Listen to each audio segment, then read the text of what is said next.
Prime Minister Netanyahu said at the start of this war against Hamas that Israel's aims were to both destroy Hamas and rescue or return all the hostages. But this dual pledge fell apart last week. And I want to read to you the words of journalist and author Melanie Phillips, who says that Netanyahu needs to be straight with the people of Israel. Because sometimes these two war aims, come into conflict. And so you need to be clear about this. What are you saying? That you'll do absolutely any deal to return the hostages? What, you're going to release thousands of murderers? But on the other hand, pushing towards destroying Hamas might mean that you can't get any kind of deal. And the hope is of that strategy is that either you'll be able to rescue the hostages through continued military pressure, or maybe pressure Hamas so much that they are forced to surrender. But the notion that the two can coexist as equal aims is not really being honest. And so I want to read to you Melanie Phillips' words where she talks about this, but also the ensuing protests in Israel, when actually that doesn't look like there even was a deal on the table for Israel even to consider. Hamas weren't coming to the table. And so the protests against the Israeli government are, in her words, evidence of suicidal stupidity and moral perversity on a very high level indeed. So let me read you her words, which were in a column in... It's an expanded version of her words in The Times, which I found on Israel National News. As if the unspeakable evil of the murder of the 6 Israeli hostages in a Hamas tunnel under Rafah wasn't hard enough to process. What happened in Israel following the discovery of their bodies at the weekend was shocking beyond belief. It appears that Hamas murdered these hostages just a few days ago because they feared the IDF were closing in. Their Hamas captors shot them at a close range multiple times in order not to allow them to be rescued or released, and then ran to save their own skins. Appallingly, however, a section of the Israeli public has blamed Israel's Prime Minister, Benjamin Netanyahu, for the murders. These Israelis are accusing him of having signed the hostages' death warrants by refusing to agree to a ceasefire deal that would have released them. Last night, tens of thousands of Israelis were on the streets demanding that Netanyahu now do such a deal. Today, the Histadrut, this was obviously a few days ago it was written, Israel's trade union body, called a general strike to ramp up this pressure still further. It was not heeded by many and was called off when the Tel Aviv Labour Court ruled that it was illegal. This is suicidal stupidity and moral perversity on a very high level indeed. A US brokered ceasefire deal has been on the table for months and agreed to by Netanyahu, even though it was in many respects a terrible deal for Israel. Hamas, however, have rejected it and renewed their unconscionable demands. Today, though, US President Joe Biden said Netanyahu wasn't doing enough to secure the release of the remaining hostages. Yet while Hamas claimed Israel was setting fresh conditions, Biden's own administration had repeatedly said Israel had agreed to the terms of the US ceasefire deal, while Hamas had been making new demands. Which, by the way, I think is part of their strategy. They're just going to keep just delaying. We say, oh, we'll come to the table, then we make a new demand, and it just goes on and on. On August 19th, the US Secretary of State Antony Blinken said Israel had accepted a proposal to bridge the differences holding up a ceasefire and hostage release, and he called on Hamas to do the same. AP reported, in a very constructive meeting with Prime Minister Netanyahu today, he confirmed to me that Israel supports the bridging proposal, Blinken told reporters, without saying what the proposal entails. The next important step is for Hamas to say yes. The same day Hamas announced it rejected Israel's proposals. So why is Netanyahu blamed for refusing a ceasefire deal? The answer is surely Netanyahu derangement syndrome. The hatred of Israel's Prime Minister has reached such pathological proportions that it has caused thousands simply to lose their minds.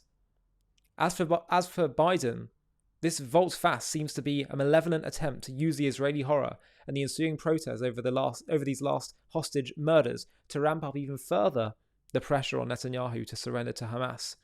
Pressure that the Biden administration has been exerting for the past 11 months.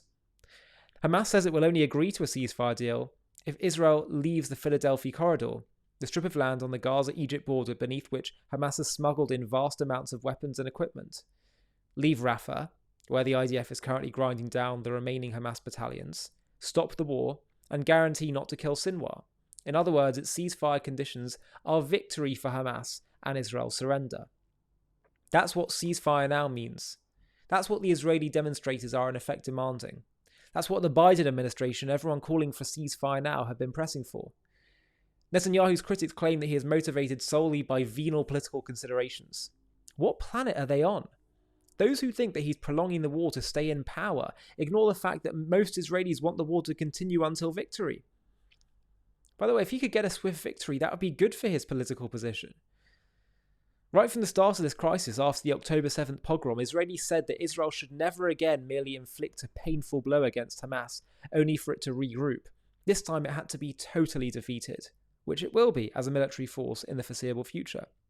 So why should it be assumed that Netanyahu is perversely and wickedly prolonging the war to stay in office? Do those who believe that Netanyahu is motivated solely by venal political considerations really imagine that he would save his political skin if he agreed to a deal which allowed Hamas to regroup in order to repeat October 7th again and again as they have threatened to do? Do they really not grasp that if Netanyahu stopped the war and left Israel defenseless against a renewed Hamas attack, he would be rendering worthless as the supreme sacrifice made by the 700 plus Israeli soldiers who have been killed since October 7th, for which he would never be forgiven? Do they really not grasp that such an Israeli surrender would also galvanise and further empower Hezbollah and its patron Iran, which have pledged to wipe Israel off the map? You don't have to be a Netanyahu fan to see that he had no other option but to continue the war. No prime minister would have agreed to such surrender terms. Sinwar is persisting with the infernal strategy that he has deployed ever since October 7th, using the hostages' plight as the supreme psychological weapon to force Israel to surrender. Israelis are braced for what may now follow, that Sinwar will steadily murder more and more hostages to tighten the screw.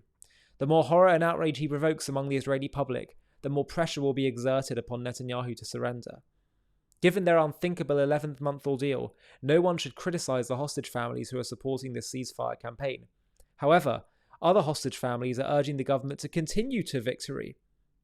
As they have observed, the ceasefire now protests have been organised by activists, including politicians, former army top brass, and intelligence officials who have been trying to leave Netanyahu out of power for years.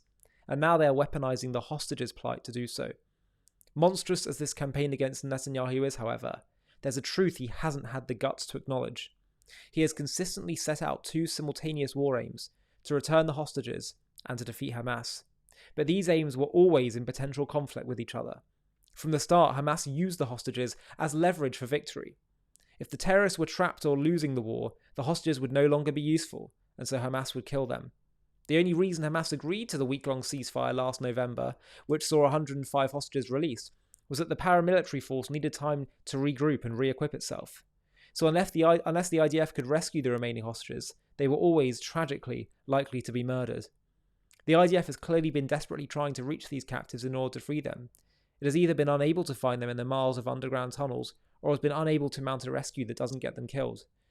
From the start, Israel has faced a dilemma, a hideous dilemma, that winning the war would almost certainly entail the murder of most of the hostages, while prioritising the hostages' freedom would mean Israel's surrender to an enemy bent upon genocide.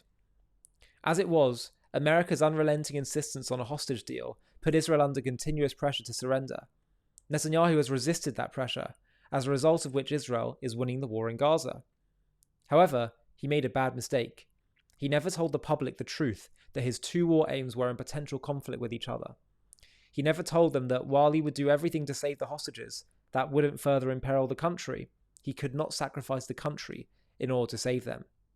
It would have taken a leader of rare moral courage to have said that, especially to the faces of the hostage families. Netanyahu is not that leader. He is a political and strategic genius, but it seems that in this case, he is also a moral coward. These are strong words from Melanie, and I'm going to continue reading the end of the article. It's strong words. That's all I can really say right now. As a result, Netanyahu hasn't taken the country with him, even though he's pursued a war strategy which most people support. But they also want the hostages back home. At the weekend, that dual pledge cruelly came apart.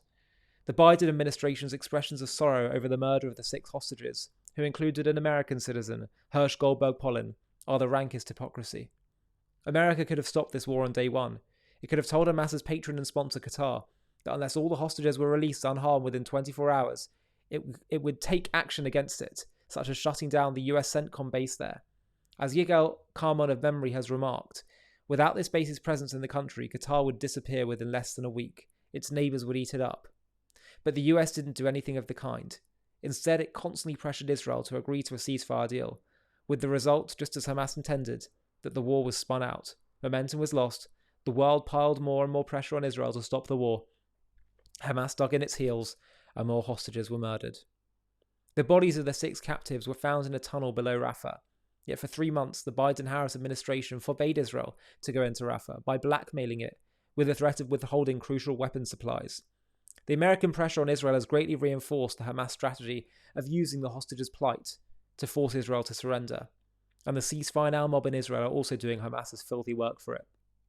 Not to mention Britain's Labour government, whose ineffable Foreign Secretary David Lammy demonstrated Prime Minister Sir Keir Starmer's unbreakable commitment to Israel's self-defence by announcing, less than 36 hours after the shattering discovery of the 6 murdered Israeli hostages, of a partial British arms embargo against Israel, in order to pressure not Hamas, but Israel to end its war of self-defence.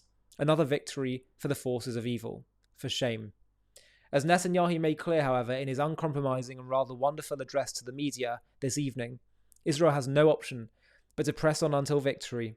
Israelis, though, are braced for more unbearable agony to come. And Melanie is right when ultimately she says the war aim that cannot be compromised on at all is the destruction of Hamas.